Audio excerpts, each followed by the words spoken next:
Hey guys, welcome back to the channel. Today I'm going to be breaking down the huge legacy tournament, the AnziD Eternal Legacy Showdown that was played yesterday at the time of recording. Yeah, 241 players qualified. You had to either 3-1 or 4-0 prelim, 5-0 a league, or top 8 a challenge during the week. So I think with 241 players, that says a lot about where Legacy's at. Pretty healthy situation going on there. I definitely did not have the number to surpass 200 going into the week. I love the initiative, obviously. We played for a shit ton of prizes. Everybody cared a lot. Everybody had a good time. Great tournament. And now I guess it's time to look at the deck lists. As a little bit of foreshadowing here, you see my name in the top 8 here. I was pretty lucky to do well in the tournament. Always happy to do that, but that's not really the point about this video. The point about this video is basically talking about the state of Legacy, if we see some kind of trends, new tech, and, with Eternal Weekend only being a couple of weeks out, that is more relevant than ever. So, first of all, let's start with the winning deck. Japanese player Showdown taking it all down with Oops All Spells, which is incredible. Oops All Spells has evolved quite a bit. We're still using Undercity Informer and the Balustrade Spy to mill over our deck. Thassa's Oracle, get that into play via Dredge turn. Hopefully clear the way with a little bit of therapy. Hit some Narcomoeba. I guess we're not hitting that many Narcomoebas these days, but we are hitting Poxwalkers. Poxwalkers is a card that, serviceable aggro card, good with therapy. Your mana base got better with recent printings, etc. So, pretty awesome deck. There's some counterplay with Jack-O-Lantern where you can kind of beat some graveyard hate. If you have this in your graveyard, you can exile it to add 1 mana of any color. And then with that mana of any color, you can use Memory's Journey to reshuffle your stuff and, you do it all over again. You can counter like a poorly timed Fairy Macabre or Surgical or whatever the case may be. The sideboard is trying to go into Goblin Charbelcher with Lionside Diamond as a kind of a Black Lotus to activate it, which is pretty awesome. Second place, we have Reanimator. This version of Reanimator, let me see here. So if I remember correctly, 0 wastelands, but 17 lands. That's peculiar. So this version basically cut 2 trolls for 2 lands. And it's only running 1 Fanatic, and it's trying to hedge a little bit with Baleful Strix. Baleful Strix being great against, opposing Fanatics. It's great against Psychic Frog. It's an annoying card. If you kill it, your opponent still, got some card advantage. So, I like that on paper. It's a cool line. It's like a defensive card. It's not going to kill anybody, but it's going to defend and set you up for executing your own game plan. Sideboard, pretty straightforward, trying to go into more mid-rangey, less Entomb reliant. Or trying to handle opponent's graveyard, a little bit of removal, a little bit of non-basic land hate, nothing crazy there. Third place is, I guess, the deck of the tournament, which is basically blue-black with no Nethergoyfs, so not really a tempo deck, in my opinion, and definitely not a control deck either.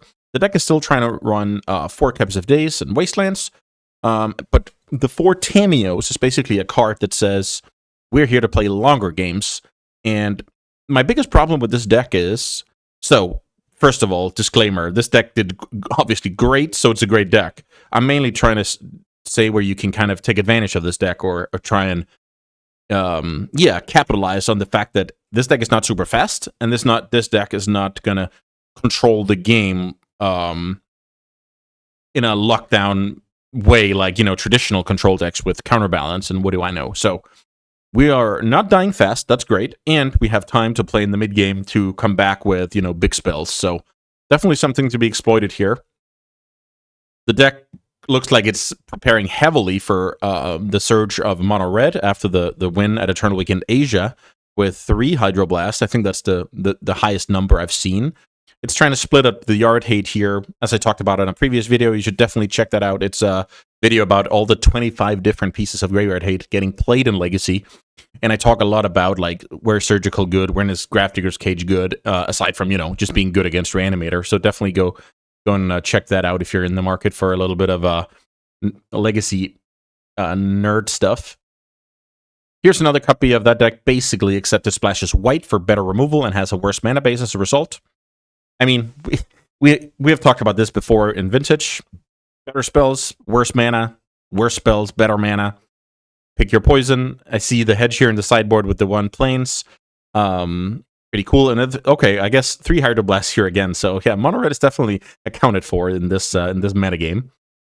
5th place, Necrofoon here. Another Demir tempo deck, this time with 3 Nethergoyfs. I like this version a lot better. The more you can kind of capitalize on Days and Wastelands, the better. While still trying to play a reasonable control game with Frog and Tameo as your sources of card advantage. Now we have a Breakfast deck. So basically, Breakfast is a deck that's trying to win via the graveyard in a metagame where Reanimator is the most played deck. So that is a bit questionable on paper, but the card, Not a Winged Wisdom, really, flips that on its head. And then all of that wisdom, no pun intended, kind of goes out the window, and you can kind of just win with Nado and Nomads in core. And then it doesn't really matter too much if the opponent has graveyard hate, right? So I like this deck a lot. I think the Sagas are awesome. It makes the deck hard to play against. Graveyard, Saga, and Nadu. So you need Force of Will, you need Wasteland, and you need Graveyard Hate. Like, that's a lot to ask of the opponent's deck. It's still trying to have some interaction with the white removal spells, and is once more trying to, play a little bit clever against poorly timed Graveyard Hate. I love the Auram's Chant. It's like a breakfast stable. Yay, here's my deck. So I played Demir Delver. Don't want to go too much into that, but main point was I wanted to punish opponents for playing combo. I wanted to punish opponents for playing Ancient Tombs, and you do that by attacking with creatures early and often, backed up by Days and Wasteland. So that's what I did. 8th place finish, we have a pretty standard looking Eldrazi deck. The 2 rings, the 2 Once Upon a Times, the 2 Nullrods in the sideboard. A lot of these numbers will, be similar. This deck does not want to get Blood Moon early, but it's pretty good against the rest of the field. The smaller the Eldrazi, like the Demir is, the better Chalice becomes. That's just, some classic Ancient Tomb logic, where you basically want to be the only guy in the room playing the deck, because then you're going to face as little hate as possible, and you're not going to run into these mirror matches where you just have dead cards. All right, just outside of the top 8, we have Goblin Elder. So pretty cool name, first of all. Looks like they decided to play mono red with Magus instead of Lelia. I like that. I mean, this deck is really trying to shut down the opponent, where Lelia is trying to attack the opponent. The sideboard usually tries to account for graveyard, blue spells, and then you want some cards where you can bring them in kind of often, because you have so many hit or miss cards between, Bauble, Moons, and Furies and stuff. So you have Fiery Confluence, sweep some creatures, kill some artifacts, shoot the face, dead gone, handle small creatures and big creatures, and then the very targeted Mindbreak Trap, which I'm not the biggest fan of. I don't think it's very reliable. But, whenever you get to catch somebody going, what do I know? Ancient Tomb, Monolith, Key, the One Ring, and you trap that, you're going to feel great, obviously. 10th place, a deck that I faced twice in the tournament. The Elves kind of spin on Nadu, so as long as the format does not have any sweepers in it, very few Grafdigger's Cage. I love this deck a lot. Grafdigger's Cage is awesome because this deck plays up 10 or 11 creature tutors between Core, the Green Suns, and Natural Order. So this is like a puzzle piece where if you kill the right creature, they don't do a whole lot. You basically want to get into a spot where they just have a bunch of mana dorks, like inconsequential stuff, with, no Nado on the battlefield, no Shepherd, stuff like that. It is a Cradle deck, can explode very, very fast. The sideboard is actually trying to go into 4 Swords to Plowshares. I like that a lot when things are going a bit slower, going up to 3 Endurances. That's cool. So 3 Endurance, 3 Pharamacops. That's their Graveyard Hate suite. Totally reasonable. Single Consigned to Memory. Not sure that's a card you want one of, but who knows. And Deafening Silence against some pesky combo decks. 11th place, my friend Butakov, playing a stock Reanimator deck. A couple of pushes, couple of Wastelands, trimming on Fanatics. Sideboard looking to go mid-range and tweak against the top Ancient Tomb decks of the field, it looks like. Single Toxic Deluge to try and blow out some Nadu decks, I like that. 12th place, standard Eldrazi stuff. 2 rings, 2 Once Upon a Time, 2 Nullrods in the sideboard. 13th place, another mono-red deck, but this time the 4-drop version that Marked has popularized. He's been crushing with it. it's amazing how Magic works, right? So I consider myself a decent player, but I couldn't get myself to register, 12 4-drops in this deck. I think one of the biggest strengths of this deck is playing through Wastelands. It's playing through Mulligans. It's playing through, days. So adding 4-drops, not going to help that, but you get some more sheer power, of course. So hats off to the players doing well with that deck. Here's Painter. So Painter is a deck that whenever I play against it, it's so hard. And whenever I see other people play against it, on streams or videos, it's so easy to mess up. So I guess my biggest piece of advice is you should learn how Painter operates so you don't get any nasty surprises during the games. And that is also for myself. Funnily enough, this deck plays 4 moons in the sideboard of a Ursa Saga deck, which is kind of interesting. Also, wow, I should talk about this. So One Ring is in the deck, but the mana base is not really supporting it. We're talking about like 1 Spirit Guide, 1 Opal, 0 Petals, only 1 City of Traders. So we're not casting Ursa Saga like explosively, but we have it as a turn 3 play, so we don't run out of steam. This will make days better against our deck, I will say, and also Wasteland, but the One Ring is probably here to stay. Easy Money Marksman, top Magic Online name. I'm talking about the actual name. Awesome player as well, for sure, but the name, that's so good. Super standard Reanimator. We see an Unlicensed Hearse here in the sideboard. Unlicensed Hearse, slightly slower, but slightly, more impactful if the game is not about the graveyard. Also very good at versus Murktide Regent, taking 2 cards at a time. 16th place, we have our first Doomsday deck. Okay, so Doomsday is pretty cool with the whole, Frog Temio package where you don't know if Source of Plowshares is going to be good or worthless against your opponent. Same goes with a card like Force Negation. Sure, you can have a couple of Force Negations, but if your opponent just goes Psychic Frog, those cards don't do anything. So that's part of why the deck is good these days. I feel like the multi-faceted mana game plan is awesome. Another Oops All Spells deck looks like pretty standard stuff. Well, I guess there's a bridge from below here. And a different sideboard. So Stifle, I imagine, is good against Fairy Macabre, good against Onboard Graveyard Hate, good against Endurance. Pretty cool innovations within that archetype. Then we have Mystic Forge combo, which is a deck that I like a lot. The mana base, however, I don't think anybody's figured out the best mana base yet. I'm currently on a 20 land mana base with Urza's Tower and whatever the rainbow land is called. That's every type. Who knows? I'm going to keep testing it when I find the time. Only 2 Kozilek's Command. I like that card a lot, but I can also see why we have to trim sometimes, especially now that we are trying to fit 2 defense grids. Oh, we're split between 2 grids, 2 baubles. Okay, that's kind of cool. 19th place, more Demir tempo style with 3 Nethergoyfs, single Planeswalker here for good measure. Anything spicy in the sideboard? Let's see. Sheldred's Edict.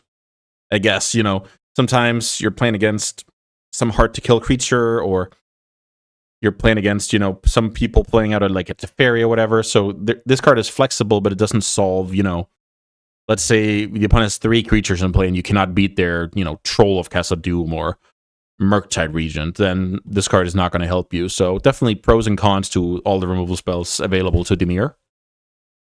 Okay, more Mystic Forge here. Planar Nexus, that's the card I was talking about. So even this version, 19 lands, down to 2 sagas, but then you add an Abstergo Entertainment, which is basically a card that lets you recur 1 card from your graveyard in a grindy game where, let's say you got your One Ring Force of Willed, then you bring that back, and it's also Graveyard Hate, which is kind of interesting. So the Karn sideboard takes up a lot of space, 3 Needles, so that must mean this player thinks the metagame is somewhat readable, which is pretty reasonable. Name Nomads and Core, name Wasteland, stuff like that. 21st place, we have a cool Cloudpost deck. Cloudpost is a deck that does not win in one swoop, but it's more resistant to cards like Null Rod. So, I mean, it's a cool big mana deck. Lots of toolbox going on here with Mycospawn and crop rotation. So you need to familiarize yourself with all the bullets this deck will have against your strategy. That's generally how I suggest going about things when you look at lists. You should look at the whole metagame and like the trends in the sideboards. Like, oh, they sideboard into 4 Swords to Plowshares. That's good to know. My creatures aren't safe, even though my opponent might not have visible white mana on the battlefield, but they can filter with Planar Nexus and plow my creature and blow me out. So that's why I should, at least consider it. Up next, we have good old Sneak Show. Always love to see that deck. I think the main problem with this deck is it really hasn't changed in all those years. I guess the One Ring is a decent addition. Vexing Bauble, shutting down some Force of Wills on the opposing side of the table. Good old Beseiju, I like that. Couple of Magus, Null Rods. So this deck is basically trying to say against other unfair decks with Magus and Null Rod and Pharamacobs. This deck is trying to say, let's slow things down. I cannot compete on speed, but if I slow you down with some kind of hate piece, then we're playing at my pace, and then I'm winning the game. This is very similar to how Demir Tempo was trying to beat Demir Reanimator, where it's saying, okay, I'm not fast and big and strong, but if I, take the wind out of your sails, then my slow and steady game plan compared to yours will take over. So love it. I see 2 copies of Baleful Strix and 1 Kaito. I guess that's somewhat of a package. Baleful Strix, pretty awesome if you think you're facing a lot of, frogs, Murktides, Baragoyfs. I'll definitely think more about that card, especially with Orcish Bowmasters on the lower side of things. Next up, we have more stock Reanimator, couple of Wastelands, mid-range sideboard, single Null Rod out of respect for the Forge deck. 25th place, more Reanimator, looks incredibly stock. Yeah, very, very stock. More Breakfast. Breakfast with now only a 2/2 removal split in the main deck. Let's see what we made room for. I guess the Petal is something we made room for that makes your Saga slightly better. Sometimes you need that mana to either do your stuff or play around days in the mid-game. Single Cavern in here for good measure. I love that. I usually see between 1 or 2 Caverns here. Very, very strong against Force of Will specifically. Then, what do we have here? 27th place. We have more Demir with... this time 4 Nethergoyfs. Okay, got it. 4 Nethergoyfs, very standard sideboard. Single Toxic Deluge here. Trying to hedge for Nadu. Love it. Not a bad call. Here we have another Elves Nadu deck up to 11 creature tutors, so Grafdigger's Cage would be amazing against this deck. Because if you only have these cards to worry about, you'll generally be fine. 29th place, good old Sandy Docks, signing up with Sneak and Show. Very similar list to the other one. I think Fluster's the difference. So Flusterstorm is a card that wins Counter Wars, but it's less flexible when you're trying to, the opponent jams a One Ring. The opponent jams a Fable of the Mirror Breaker. The opponent jams whatever. That isn't an instant or sorcery. Then Flusterstorm is going to be a bit weaker, but it's good in a longer game. Let's say turn 5, it still counters a Force of Will a lot of the time, so a bit more longevity to that card. Sideboard has a couple of sweepers, Fury Pyroclasm Split, a couple of moons, and then up to 3 cages. So I really like Cage when you think about it. It's good against Reanimator, and it's good against Nadu, so you can argue that's like the 2 of the top 3 decks. Really like Grafdigger's Cage right now. I wanna think about that more when I build my decks. 30th place, what do we have here? Is that good old Dredge? Okay, nice. So let's see, is this just blue-red? Nope, we do have a black land, but 1 Underground Sea is probably just for Cabal Therapy shenanigans. Yeah, so blue-red, between Careful Study and Faithless Looting, not even running the full 8, we have enough to, stay 2 colors, slightly better mana base. We can even mill over an Anger for hasted, Ox, hasted, I guess this enters tapped, so yeah, hasted Narcomoebas, hasted Ox. Yeah, I mean, it's not nothing, and it's a card that we hopefully can mill over or discard, so it's not going to hurt us. What is this deck trying to do out of the sideboard? Leyline of Sanctity, Leyline of the Void. So Leyline of Sanctity is interesting. I wonder if that's a card you bring in against Demir again, to counter Nile Spellbomb, because Nile Spellbomb targets a player, where cards like Relic or Ghost Vacuum targets... no, that's not true. Relic maybe even targets a player as well, but Ghost Vacuum targets a card in the graveyard, so pretty interesting. If the metagame is predictable when it comes to the graveyard hate, you can bring these in. They're good against discard as well, so pretty awesome. Leyline for the Graveyard Mirror.